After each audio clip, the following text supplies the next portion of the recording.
Chacun d'entre nous est porteur, beaucoup plus qu'il ne le croit et beaucoup plus que la société ne le sait, d'une multitude de connaissances, de savoir-faire, de savoir-être, de savoir-faire ensemble, de savoir-vivre ensemble, beaucoup plus. Et tout autant, beaucoup plus porteur d'ignorance qu'il ne le croit et que la société ne le sait.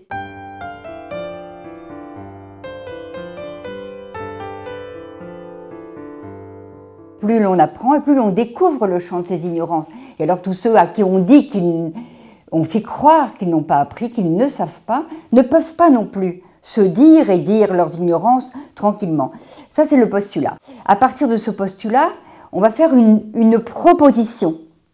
Cette fois-ci, ce n'est plus un constat, c'est une offre, une proposition fondée sur le désir et le besoin de chacun. Chacun de nous peut être offreur et demandeur de savoir. Et à partir de là, troisième, on pourrait dire, étage de la fusée, c'est alors chacun de nous peut se faire enseignant et apprenant, c'est-à-dire chercher, apprendre grâce à d'autres, avec l'accompagnement d'autrui, les savoirs dont il a le besoin ou qu'il désire apprendre. Et donc, à partir de là, nous avons mis en place au niveau de l'école, entre écoles, dans des quartiers, dans des villes, dans des cantons ruraux, un système d'échange réciproque de savoir où chacun est bien celui qui offre et celui qui demande des savoirs de tous ordres qui peuvent aller aussi bien des maths, de la physique, de l'histoire, de l'aquarelle, du savoir écouter Schubert ou de savoir regarder les couleurs de l'aube sur Paris ou de savoir faire de l'informatique ou d'apprendre le chinois, etc., etc. Toutes sortes de savoirs en toute parité.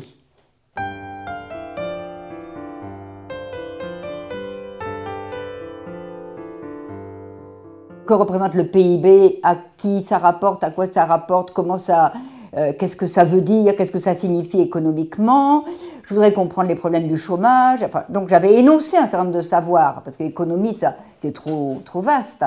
Et donc une quinzaine de personnes ont dit, mais nous aussi, ça nous intéresse comme sujet. Et deux personnes, Marc et Youssef, qui étaient profs d'économie à la faculté d'Evry, sont sollicités pour faire une offre. À ce moment-là, on fait se rencontrer les deux offreurs et les 15 demandeurs. Et les offreurs commencent par écouter, ce qui, reconnaissons-le, est l'inverse de beaucoup de systèmes de formation, commencent par écouter et par leur poser des questions pour mieux comprendre leurs demandes.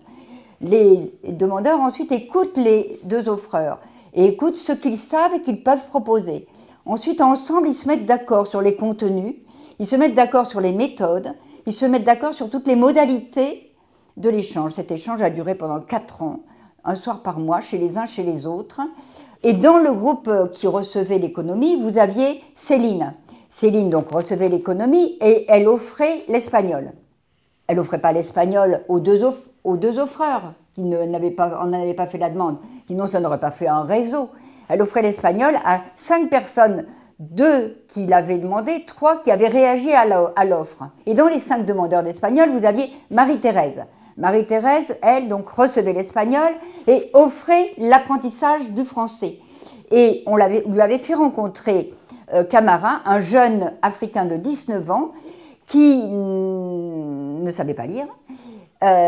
On a fait la mise en relation, toujours un tiers qui est là présent pour garantir que chacun va écouter l'autre et pour être témoin de cet engagement réciproque. Alors avant d'apprendre à lire à Camara, elle rencontre dans le réseau tous ceux qui déjà aident en lecture quelqu'un pour leur demander comment ils font. Et puis elle demande à Camara ce qu'il sait déjà lire. Et elle part de ce qu'il sait déjà lire et elle lui apprend véritablement à lire. Et Camara, lui, offre en échange la fabrication d'instruments de musique africains avec des objets de récupération à une quinzaine de jeunes, d'enfants, d'adultes qui sont intéressés, dans lequel vous avez Modeste, qui est un ingénieur de 30 ans, qui offre les maths et la physique à un élève de 3e et à un élève de seconde. Et l'élève de seconde, lui, offre des savoirs sur son pays d'origine, l'Iran, à des gens qui sont intéressés, etc., etc.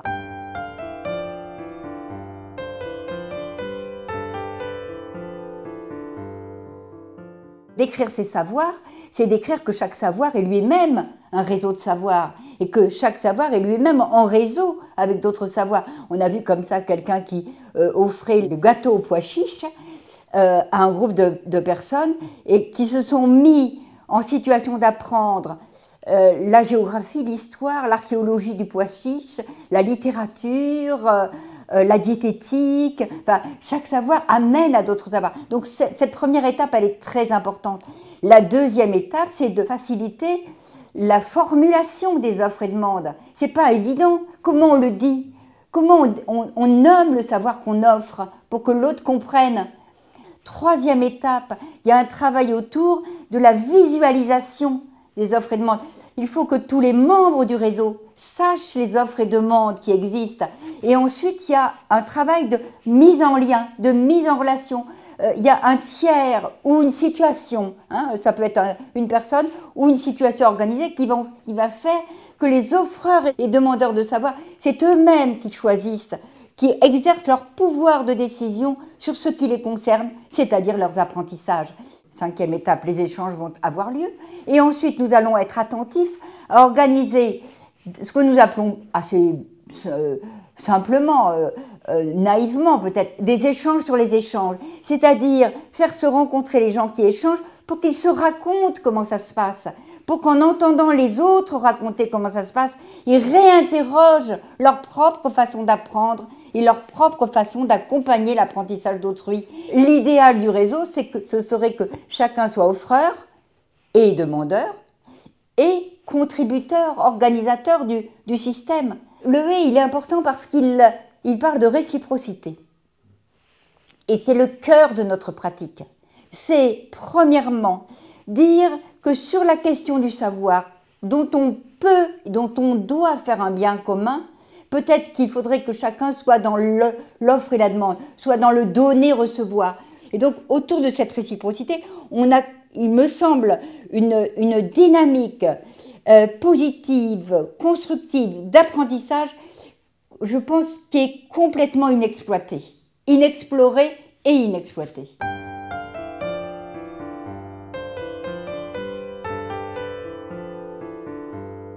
Les échanges entre les personnes sont démonétisés. On ne paye pas. On est dans le don réciproque. Donc je donne, je reçois et l'autre donne et reçoit.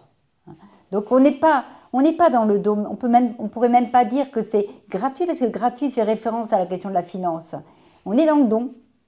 Quand j'offre un cadeau à ma sœur, je ne lui dis pas c'est gratuit. On est dans autre chose, c'est un cadeau, c'est un don. Ce don soi-même, cet accompagnement, cet intérêt à la réussite de l'autre faisait que d'autres aussi avaient envie de donner et qu'on n'était pas dans une affaire de don et de contre-don, mais qu'on était dans un partage, une sorte de flux de dons, de chacun donnant de son savoir et de son temps et de son énergie, donne envie à d'autres d'en faire tout autant, et donne envie à d'autres de recevoir, et en recevant, donne envie à d'autres de recevoir. Et on est dans quelque chose qui donc n'est plus de l'échange, et on touche à quelque chose qui nous fait véritablement humains les uns avec les autres, c'est notre capacité de donner aux autres quelque chose de ce que nous sommes et de ce que nous voulons être.